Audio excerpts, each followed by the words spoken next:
In this section, we'll learn how to edit events or parts. If we look at the audio events that we've recorded earlier, we notice that the bass track has an audio event on it called audio1_1. This is because the name of the track was originally audio1, and the suffix _1 means that this is the first audio file to be recorded on the track. Naming your audio files keeps your project clean and easy to understand. Let's rename audio1_1 to bass. First, choose the Object Selection tool. Click on the event, audio1_1. Make sure the event info line is turned on. The event info line gives us detailed information about the object or objects that are currently selected in the timeline. Change audio1_1 to bass underneath the word file. This changes the audio file's name directly on the hard drive. Notice that our audio event now says bass.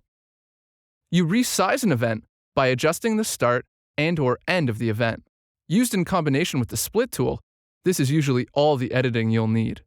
Position your cursor over one of the squares at the bottom right or bottom left of the event.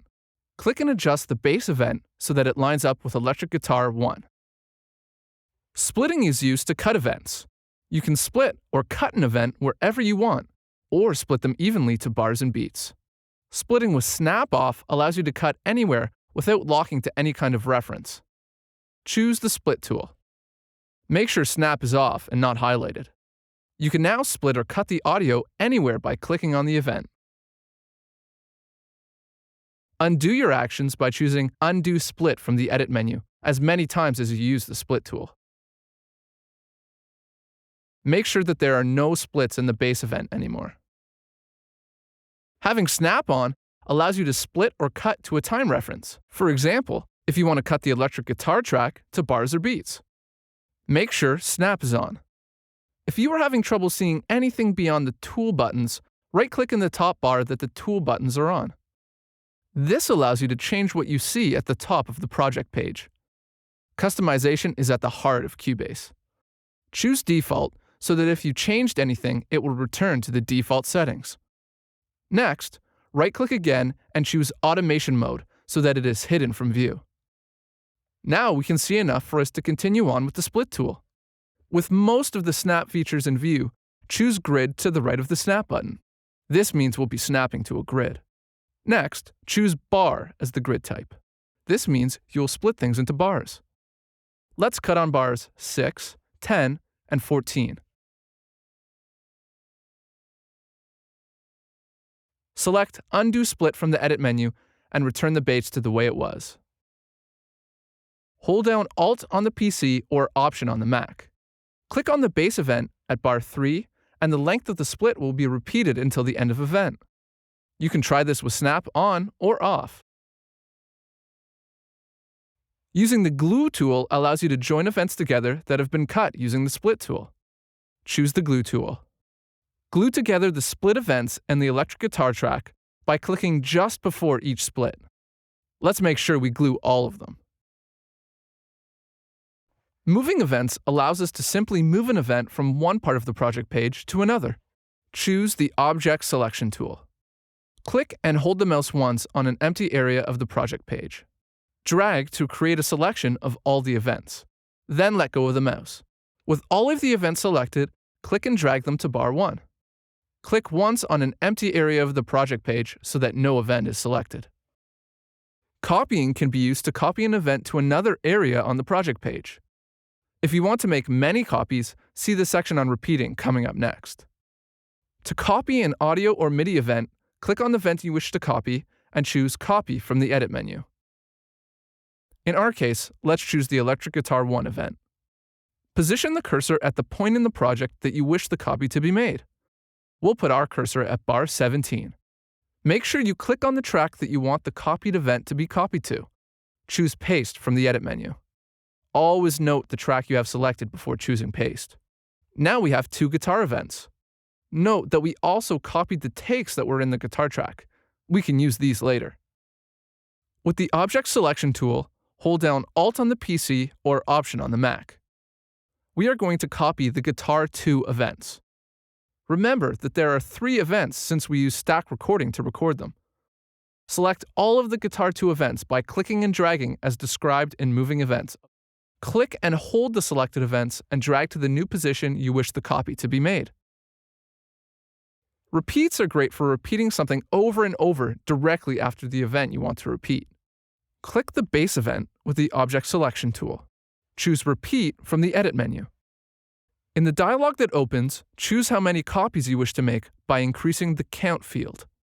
You can choose to select Shared Copies if you want. Shared copies allow you to make aliases to the original event. This means that if you make changes to the original event, such as processing or editing, the copies will reflect those changes. This is a big time saver. Click OK, and the repeat will be directly placed after the base event. Muting an event stops you from hearing just that event. You may want to mute events in a track so that the track continues to play except for the events you mute. Note that this is different from muting a track. Choose the Mute tool. Click once on the event you wish to mute. To unmute an event, click on the muted event with the Mute tool, and it returns to normal. If you drag with the Mute tool, you can mute a number of events at a time. Equally, this will unmute events that are muted. You can add a fade to an event to give the effect that the event is fading in or fading out. Choose the Object Selection tool. Click on the event you wish to add a fade to. Notice the blue triangles that appear at the top left and top right of the event. Click on one of the blue triangles and move it so that a fade appears.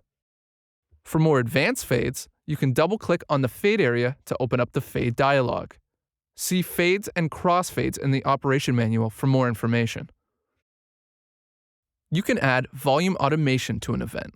This allows you to adjust the loudness of the event over time. Choose the Draw tool. Click on the Electric Guitar 1 event with the mouse, and notice that a volume automation point appears. Clicking either high or low on the event will change the event's volume to either loud or soft. Clicking further will create more points. As you create more and more volume automation points, you are adjusting the volume of the event over time. Notice that the audio file reflects the changes you make. The sample editor is primarily used for detailed editing. It can be used for the following functions: detailed sample drawing, hit point editing, warp samples, time warp, or region editing. The sample editor is explained in its own chapter in the operation manual. Before we go into the sample editor, let's explain events and parts. Audio events are considered raw pieces of audio that sit on the project page. Audio parts are a collection of events grouped together. This is what an audio event looks like. Notice the blue triangles at the top. This is what an audio event inside a part looks like. Parts contain either audio or MIDI. Notice that there are no blue triangles at the top.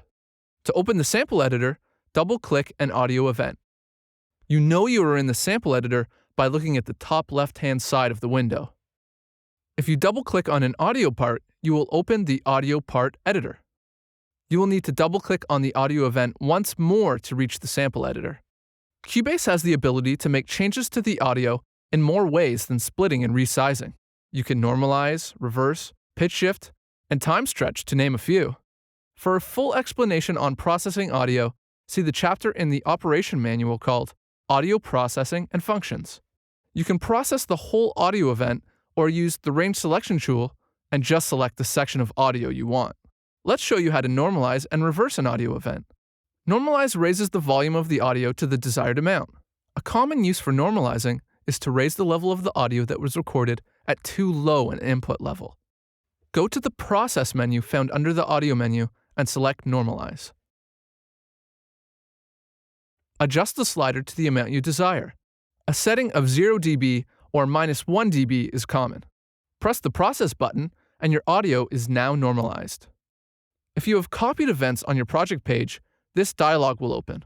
It asks if you want all the copied events changed, or if a new version is going to be created so that only your selection is affected. Reverse. With the Object Selection tool, click on the audio event you wish to change. In our case, let's pick the base audio event. Go to the Process menu found under the Audio menu and select Reverse. Offline Process History. When you process audio, the audio is not permanently changed. Instead, Cubase remembers the changes and stores backups of your files. You can then come back to the processing, make changes, swap the processing with other effects, or remove all the processing entirely.